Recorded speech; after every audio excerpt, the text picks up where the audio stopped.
They must be finished now. The king has called for his best mead, so the talks are concluded. It should be safe to enter. I'm ready to face the thunder. I will speak with the king now.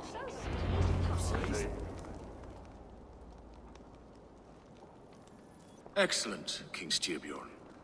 I will take this proposal to my nephew. I believe he will see the wisdom in it. Good. It is all I can hope for. May the...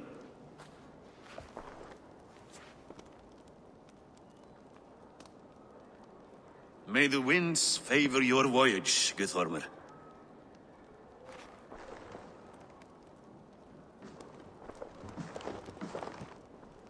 Eivor, come forward, and explain in plain words why you have willfully disobeyed my commands.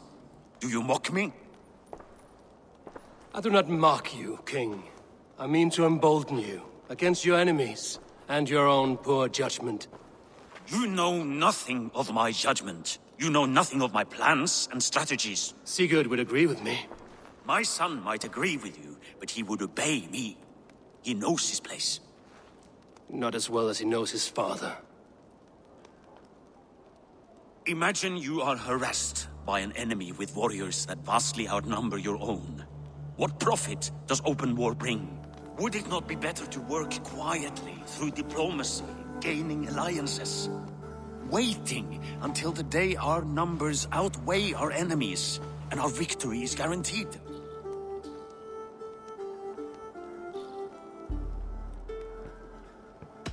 Do we have any allies to speak of? Or is that your excuse to do nothing?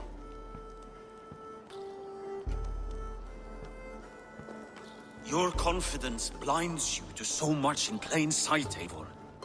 Day and night I toil to forge ties with clans to the north. Very soon you will see the fruits of my efforts. Only then will you understand. Is that all? I'm at a loss with you, Eivor. When I took you in as my own, never did I imagine such disrespect from the child of Varin. Your father was a fine man. Just and loyal to me, he died bravely so that we might live. He died a coward, Lord.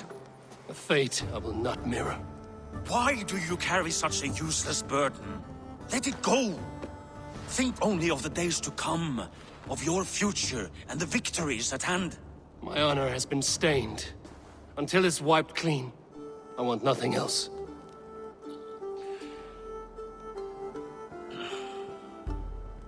I refuse to pick at that wound again. But if there is something that can chase these shadows from your thoughts... Sigurd has come! Down at the docks, his ship is here!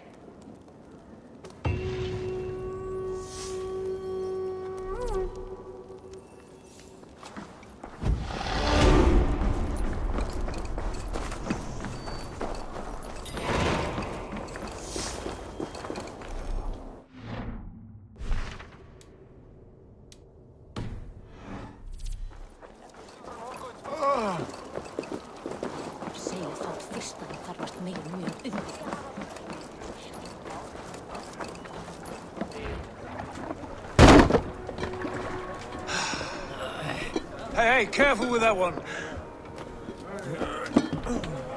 Eivor! Sigurd! Ah, look at you, blood-soaked drinker. What have you been worrying without me? Oh, and you, salt-cured Vikinger.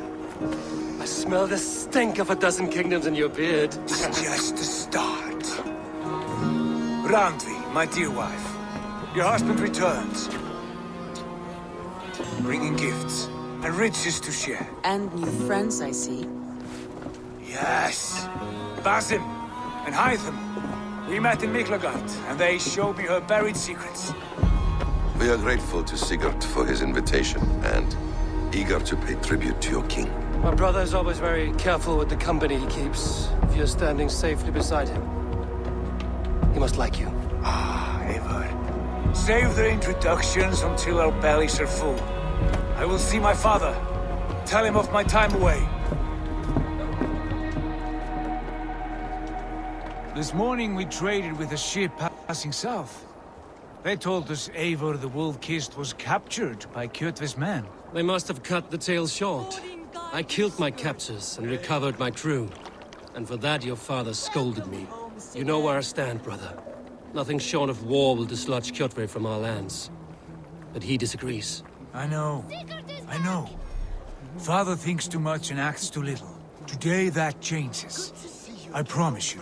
By the winter's end, the name Kjotve the Cruel will be a curse on the lips of a drunken fool.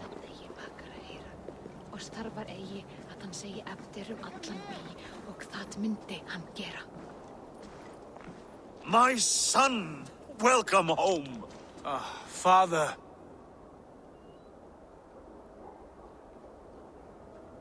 Tonight we feast and celebrate your return, Sigurd. The tables are laid with barley and lamb, bread and mead. And no more, I beg you. I want nothing you would not serve a thrall. Let me be the one to honor you. I bring gifts and tales from faraway lands.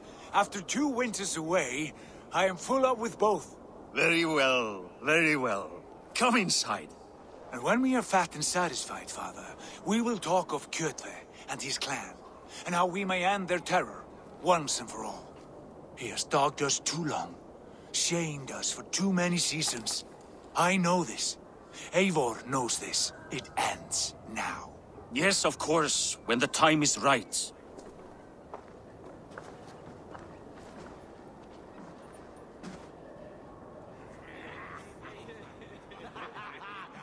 Through Rusland we barreled down the Volga River, raiding as we went, shadowy tribes hurling spears at our ship.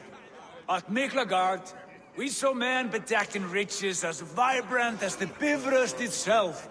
And these we took for our troubles, of course. We sailed to Rome, then Africa, past oceans of sand, warriors of all colors, and beauty the eyes must weep to behold. And now I have returned, with riches and glory to share with my family, my friends, my eyes-forged Strengir. So take what you desire from my hoard. For this is only a taste of things to come. Tomorrow, the Raven clan starts anew. Skål, Sigurd. Skål! And you, Eivor, come. I have something special for you.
Landry, Eivor, have you paid a visit to Valka?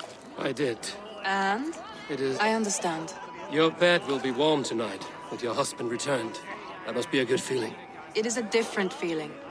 Warmer, but with less space to stretch my arm. Are you not happy to see your husband returned? Of course. But it has been so long he seems a stranger to me. 3 winters we are married, and he has been away for 2. Can you not rekindle the flame that once burned hot? When he crawls into bed to warm me, as you say, it will be with farts and honeyed breath. Ah, we should all be so lucky.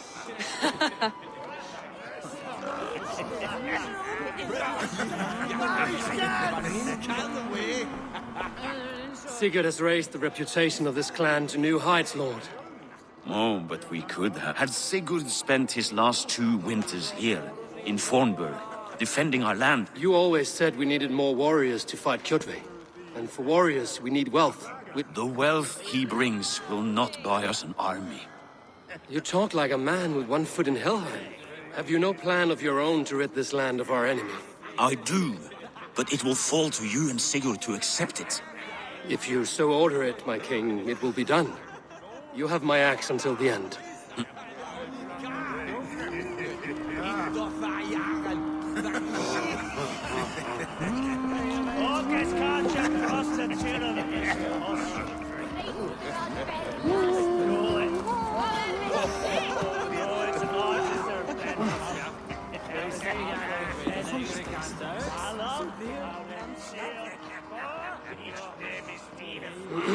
Hytham, is it? Yes, and I am. I hope this ruckus does not open... not at all. The wood smoke from your fire pit does stink. Of course. It must be rather warm. Where I live changes from week to week. But always I am with my mentor, Basim. Your mentor? For what cause? A noble one. A cause as true as the world is old. But let us leave it at that for now. I understand.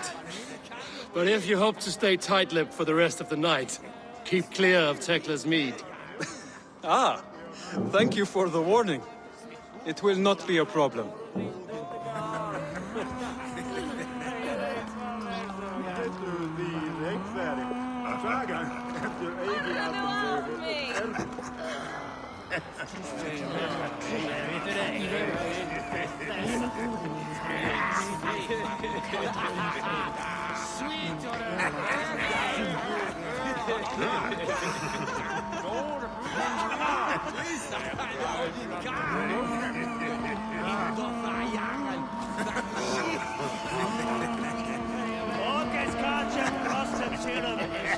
You are Basim, You have a good memory. and you have no mead. Can I fix that? Sigurd spoke often of you on our journey. Likewise, Basim. He set down in Constantinople some men with eyes that gleam. That sounds right. I will not bore you. I saw something in him. He has that effect on...